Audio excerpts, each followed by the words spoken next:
Hey there, this is Yoshi. This is a Care Club, another Care Club. Yes, I'm glad that Care Club is coming back. It's kind of fun to watch everybody else's and how they care for a certain plant. Our all the Care Clubbers this time will be here again, and we talk about Neophynecia this time, right here. The Neophynecia. I should know this vanda better than anybody else, to be honest with you, because it's a Japanese orchid. And you know, there are so many names to, and so many variation to each kind of variety. There are so many variety to it. In Japan, there is a Neophynecia club by itself, just like a society. So it's kind of a deeper genus, I guess. On the other hand, I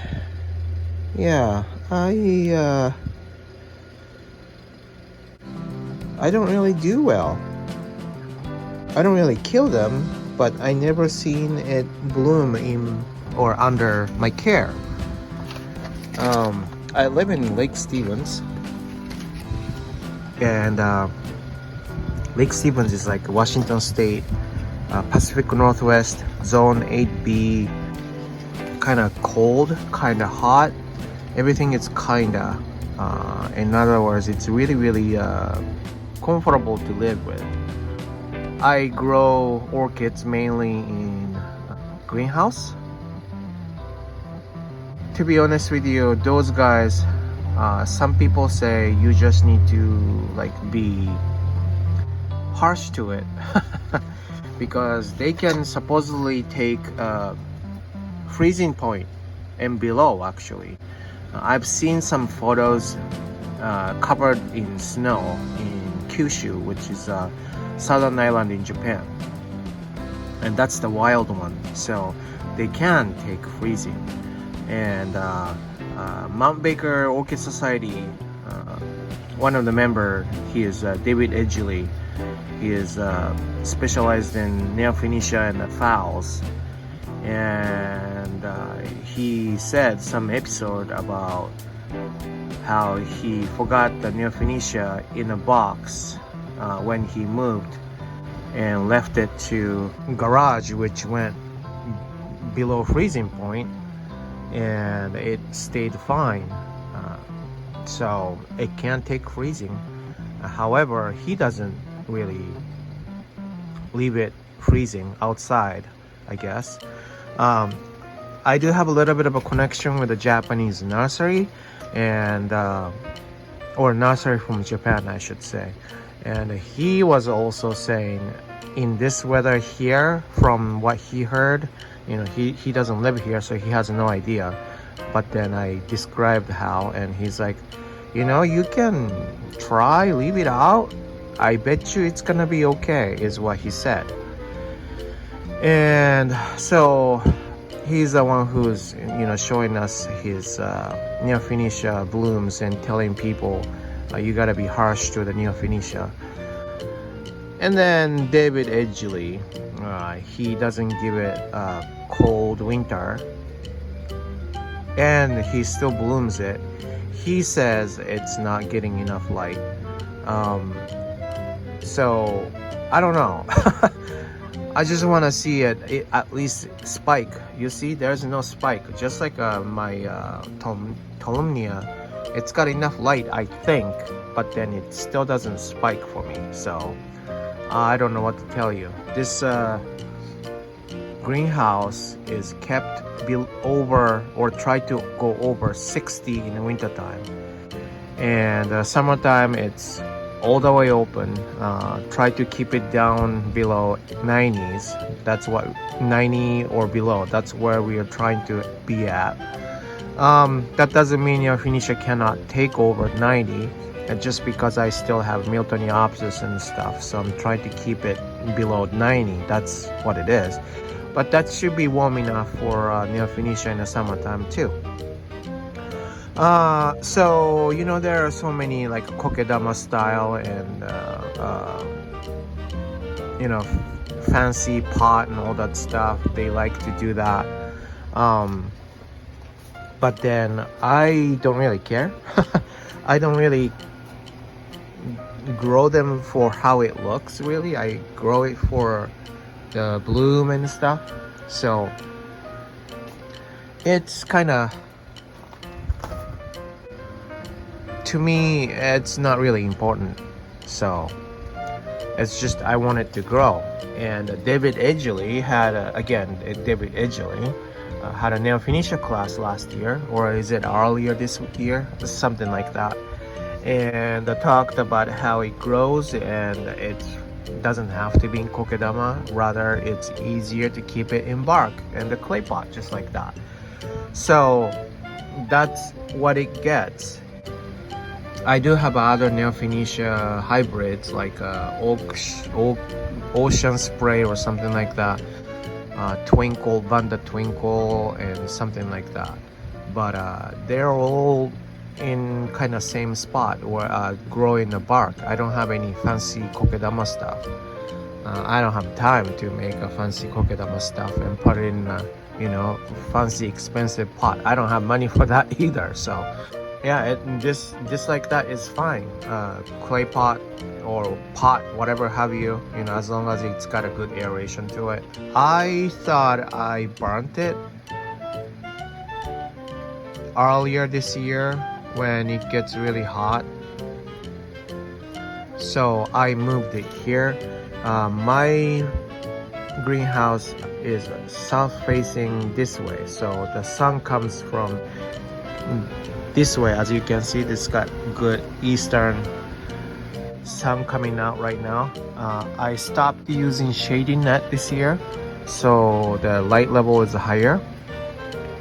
I'm hoping that would help so many bandas and cattleyas, and also Nea finisha to bloom, and a Talmonia, something like that.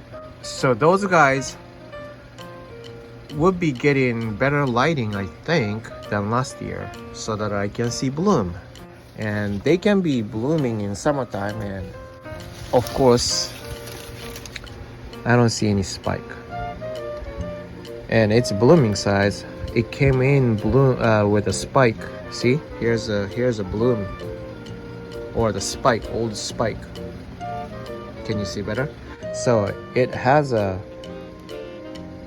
bloomed before, but it just doesn't want to bloom for me.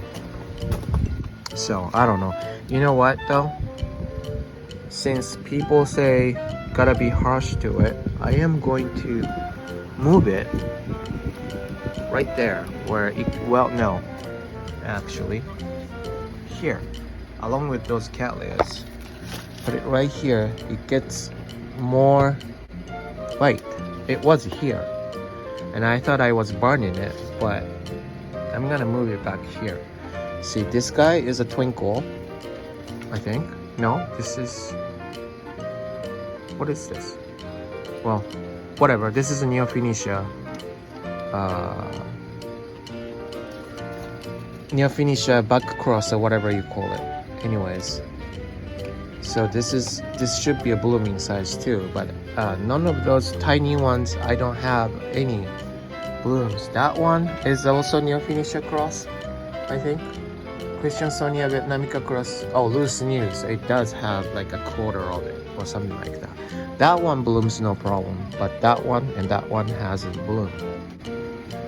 So that's where it's gonna be. It's gonna get more light, and I'm sure there's gonna be another care collab, and I'm gonna have an update on that. I would like to get my hand on those named ones. There are some pretty ones, The Neofiniscia falcata is usually white, and fragrant all day, stronger at night. It smells really, really nice.